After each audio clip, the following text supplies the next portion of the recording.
Hello friends, जमलो आपण पुन्हा एकदा ग्रामर कट्ट्यावर. ग्रामरमधल्या बेसिक कॉन्सेप्ट्स आपल्या बघून झालं होतं. आता पुढचा पार्ट आपण बघूया, पार्ट्स ऑफ स्पीच, ज्याला मराठीत म्हणतो आपण शब्दांच्या जाती. यस, शब्दांनाही आपण सोडलेलं नाही आहे, शब्दांनाही आपण जातीमध्ये अडकून ठेवलेलं आहे. एकूण पार्ट्स ऑफ स्पीच, कारण की वर्ड क्लासेस आपण बघितलेत एकूण 11. ओपन वर्ड क्लास 4 आणि क्लोज वर्ड क्लास 7. पण ज्यावेळेस पार्ट्स ऑफ स्पीच आपण असं म्हणतो त्यावेळेस पार्ट्स ऑफ स्पीच एकूण आपण वापरतो 8. पार्ट्स ऑफ स्पीच एकूण वापरले जातात 8. म्हणजे एक्झाममध्ये क्वेश्चन ऑलरेडी विचारला गेलेला आहे एकदा, how many parts of speech are there in English language. तर पार्ट्स ऑफ स्पीच सांगताना आपण 8च पार्ट्स ऑफ स्पीच सांगणार. कोणते? नाउन्स, ज्याला म्हणतो आपण नाम, ॲडजेक्टिव्स ज्याला म्हणतो आपण विशेषण, वर्ब्स ज्याला म्हणतो आपण क्रियापद, ॲडव्हर्ब्स ज्याला म्हणतो आपण क्रिया विशेषण, प्रनाउन्स सर्वनाम, प्रेपोजिशन्स शब्दयोगी अव्यय, कंजंक्शन्स हुबेन्वी अव्यय आणि इंटरजेक्शन्स केवल प्रयोगी. म्हणजे नाउन्स, ॲडजेक्टिव्स, वर्ब्स आणि ॲडव्हर्ब्स जर आपण याचे 2 पार्ट्स केलेत तुमच्या लक्षात येईल. नाउन्स, ॲडजेक्टिव्स, वर्ब्स आणि ॲडव्हर्ब्स हा ओपन वर्ड क्लास आहे आणि प्रोनाउन्स, प्रिपोजिशन्स, कंजंक्शन्स, इंटरजेक्शन्स हा क्लोज वर्ड क्लास आहे. आता ओपन वर्ड क्लास आणि क्लोज वर्ड क्लास यातला फरक आपण ऑलरेडी बघितला आहे. आपण आता डिस्कस करूया वन बाय वन. प्रिव्हियस इयरला क्वेश्चन विचारला मगाशीच मी तुम्हाला बोललो, how many parts of speech are there in English language. Options are given like 4, 7, 8 and 6. आपण 8 पार्ट्स ऑफ स्पीच नेहमी अज्युम करतो. So there are 8 parts of speech in English. Open word क्लासमध्ये नाउन्स, ॲडजेक्टिव्स, वर्ब्स आणि adverbs. One by one आपण बघूया. Nouns, what is a word use to indicate any person, any animal, anything, any place, any idea or quality of mind, that is called as noun. Word used to name a person, place, thing, idea or a quality of mind is called as a noun. म्हणजे कुठलीही व्यक्ती, वस्तू, स्थळ, मनातल्या कल्पना या सगळ्यांना indicate करणारं वर्ड म्हणजेच नाउन. म्हणजे नाउन ओळखायला अगदी सोपं आहे. एनी पर्सन, मग तुम्ही कुठल्याही पर्सनचं नाव लिहा. अगदी कॉमन मॅनचं नाव लिहिलं तरी चालेल, सुनील. प्लेयरचं नाव लिहा, रोहित. लिजंड, रामायणातलं नाव घ्या, लक्ष्मण. महाभारतातलं नाव घ्या, अर्जुन. स्वामी विवेकानंद, कितीही ग्रेट नाव घ्या, MK Gandhi. So common man to great people, everything, कुठल्याही पर्सनला आपण नाऊनच म्हणणार. एनी प्लेस, मग ती कॉमन प्लेस असू द्या, like a ground, college, office, किंवा एखाद्या खेडेगावाचं नाव असू द्या, खेड. शहराचं नाव असू द्या, नाशिक. राज्याचं नाव असू द्या, महाराष्ट्र, किंवा देशाचं नाव असू द्या, India. All these come under the one category, now. Anything, कुठलीही गोष्ट असू द्या, मग ती बर्गर असू द्या, बॉटल असू द्या, stylus, panel, camera, benches, chair, podium, all these म्हणजे कुठलीही डोळ्याला दिसणारी वस्तू जिला आपण म्हणू शकतो नाउन. आयडिया, आता मनातल्या वेगवेगळ्या ज्या आयडियाज आहेत, just like friendship, thought, magic, hope, success, fear, भीती. भीती दिसत नाही पण ती मनातली एक संकल्पना आहे. आणि confidence, even quality of mind.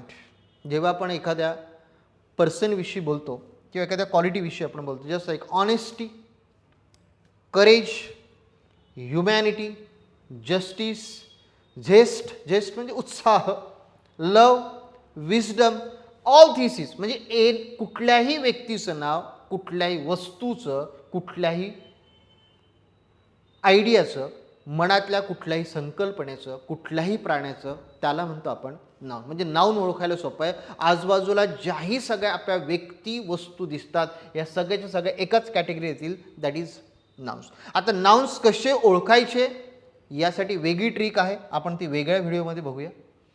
ॲडजेक्टिव्स, adjectives म्हणजे काय? यस, ॲडजेक्टिव्स मॉडिफाय नाउन, नामाविषयी विशेष माहिती सांगणारा शब्द. Word that qualifies or describes a noun किंवा प्रोनाउन. नाउन किंवा प्रोनाउन याला डिस्क्राईब करणारा वर्ड म्हणजे adjective. Suppose girl, girl is a noun. या मुलीचं नाव जरी आपण काही दिलं XYZ तरीही नाऊन. आता समजा या मुलीला आपलं डिस्क्राईब म्हणजे साधं सोपं हाऊ इज शी, म्हणजे शी हे प्रनाऊन झालं. म्हणजे आपण या मुलीचं नाव घेतलं तर ते नाऊन होईल आणि त्याऐवजी शी घेतलं प्रनाऊन तर प्रनाऊन होईल. पण आपण या नाऊन किंवा प्रनाऊन विषयी बोलू शकतो. आपण A to Z बोलू शकतो. Yes, A to Z adjective आपण वापरून बघूया. Just like she is active, she is beautiful, she is caring, she is decent, she is elegant, excellent, काही घ्या. She is fair, she is gorgeous, she is happy, she is intelligent, she is jolly, she is kind. How is she? She is loyal, she is maiden. Yes, अविवाहित, तुमचा number नाही लागणार because she is intelligent. Naughty, खोडकर आहे. She is outspoken, बोलणारी आहे, बोलकी आहे. She is positive, she is quick, she is rich, she is smart. हां, शी इज स्मार्ट, एस वर्ण स्मार्टच घेऊया, डोक्यात वेगळं आणू नका. She is thin, she is urban, शहरी, शहरात राहणारी. व्हर्च्युअस, शी इज विटी आणि ऑफकोर्स शी इज युथफुल, तरुण आहे. आणि शी इज झेलस, उत्साही आहे. झेस्ट म्हणजे उत्साह, तो नाऊन झाला आणि त्याचं ॲडजेक्टिव्ह आपण करू शकतो झेलस म्हणजे उत्साही. म्हणजे A to Z आपण कुठल्याही व्यक्तीला, वस्तूला, प्राण्याला ज्यावेळेस आपण डिस्क्राईब करतो, so whenever we describe the noun that becomes adjective. म्हणजे तुम्ही त्या नामाविषयी हवं तेवढं डिस्क्राईब करा. डिस्क्राईब करणारे सगळे वर्ड्स म्हणजे ॲडजेक्टिव्ह. क्लिअर? व्हर्ब्स आणि ॲडव्हर्ब्स बघूया. प्रत्यक्ष कृती दाखवणारा शब्द म्हणजे क्रियापद. Word use to show action किंवा एक्झिस्टन्स शब्द, कंडिशन दाखवणारा शब्द म्हणजे याचा अर्थ सहाय्यकारी क्रियापद आणि मुख्य क्रियापद. काही आपण क्रियापदामध्ये ते मोडणार. Goes, work, run, write, read, reach, wait, cut, takes, give, help, suggest. There are number of verbs. Verb ओळखायला अगदी सोपा आहे. जो प्रत्यक्ष कृती दाखवतोय किंवा स्थिती दाखवतोय त्याला म्हणणार आपण वर्ब. आणि या वर्बविषयी विशेष माहिती देणारा ॲडव्हर्ब. हा ॲडव्हर्ब फक्त वर्बलाच क्वालिफाय करतो असं नाही, तो ॲडजेक्टिव्ह विषयी पण सांगतो आणि तो स्वतःविषयी पण सांगतो. Word use to modify verb म्हणजे क्रियेविषयी विशेष माहिती सांगणारा, विशेषणाविषयी विशेष माहिती सांगणारा आणि दुसऱ्या ॲडव्हर्बविषयी विशेष माहिती सांगणारा. म्हणजे याचा अर्थ तो कृतीविषयी पण सांगतो, तो विशेषणाविषयीही सांगतो आणि तो दुसऱ्या ॲडव्हर्बविषयी सुद्धा एक्स्ट्रा माहिती देतो. शी रन्स फास्ट, ऑफकोर्स ती धावते कशी आहे, फास्ट म्हणजे क्रियापदाविषयी ती माहिती देते, फास्ट म्हणून फास्ट झाला adverb. She is very beautiful, beautiful adjective आहे. ॲडजेक्टिव्हला मॉडिफाय करणारा शब्द व्हेरी, व्हेरी हा ॲडव्हर्ब झाला. आणि रॅदर, टू क्विकली, मुळात टू, क्विकली, रॅदर सगळेच ॲडव्हर्ब आहे. म्हणजे तो स्वतःविषयी म्हणजे याचा अर्थ तो क्विकली, पण कसा, too quickly. Rather too quickly म्हणजे क्विकलीविषयी माहिती देणारा टू, दोघांविषयी माहिती देणारा रॅदर. म्हणजे याचा अर्थ वर्बविषयी मॉडिफाय करणारा वर्ड ॲडव्हर्ब, ॲडजेक्टिव्हला मॉडिफाय करणारा वर्ड ॲडव्हर्ब आणि स्वतःलाही मॉडिफाय करणारा वर्ड ॲडव्हर्ब. म्हणजे ॲडव्हर्ब हा क्रियापदाविषयी विशेष माहिती देतो, तो विशेषणाविषयी विशेष माहिती देतो आणि दुसऱ्या ॲडव्हर्बविषयी सुद्धा तो विशेष माहिती देतो. हे झालेत आपले 4 ओपन वर्ड क्लास. एक्झाममध्ये हे ओपन वर्ड क्लासविषयी आपल्याला जास्त करून विचारलं जातं. ते कसे आयडेंटिफाय करायचे ते आपण बघूया. आणि बाकी काही कॉमन ॲडव्हर्ब्स आहेत जे नेहमी ॲडव्हर्ब्सच काम करतात. Fast, slow, happily, upward, downward, greedily. Normally LY ॲडजेक्टिव्हमध्ये बऱ्याचदा LY ॲड केला की आपण त्याच्यापासून काय तयार करू शकतो, ॲडव्हर्ब तयार करू शकतो. तो आपला सेपरेट पार्ट आहे. आपण आता क्लोज वर्ड क्लासशी बघूया. प्रनाउन्स, प्रेपोजिशन्स, कंजंक्शन्स आणि इंटरजेक्शन्स. प्रनाउन्स ज्याला म्हणतो आपण सर्वनाम. येस, नामाऐवजी वापरला जाणारा शब्द means a word used in place of noun. A word used in place of noun.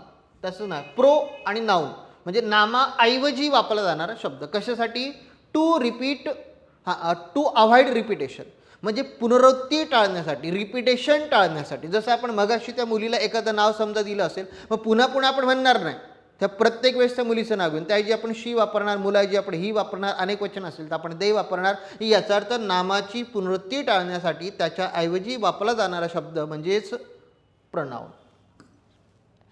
Rohit is captain, Rohit plays well असं न म्हणता Rohit is captain, he plays well. He हे रोहित ऐवजी आपण प्रनाउन वापरलं.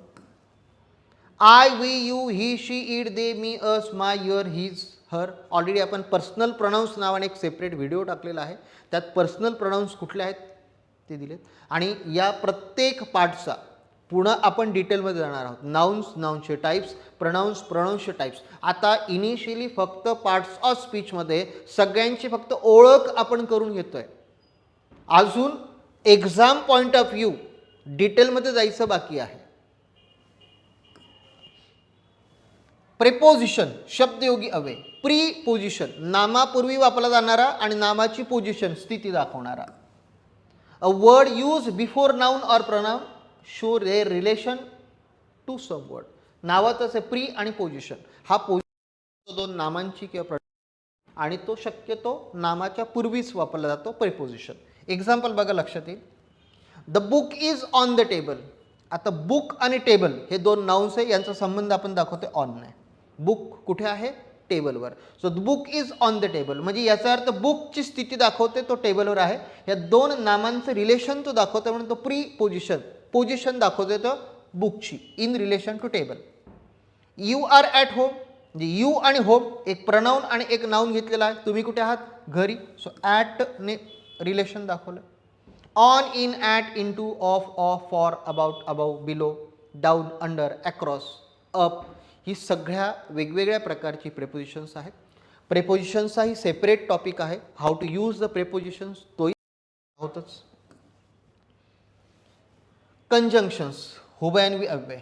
शब्द, वाक्प्रचार किंवा उपवाक्य, वाक्य जोडणारे शब्द म्हणजे word to combine words, phrases and clauses.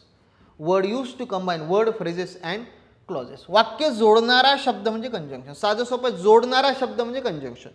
Do you want tea or coffee. Tea or coffee. Tea आणि कॉफी या दोघांना जोडलेलं आहे आपण ऑरने.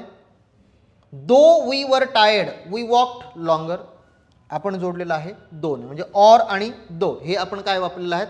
कंजंक्शन्स. मग and, but, or, if, unless, as, since, because, before, after, as soon as, since. Number of conjunctions are there. कंजंक्शनशी पुन्हा पुढे जाऊन आपण दोन टाईप्स करणार. त्या दोन टाईप्सचे पुन्हा सब टाईप्स करणार.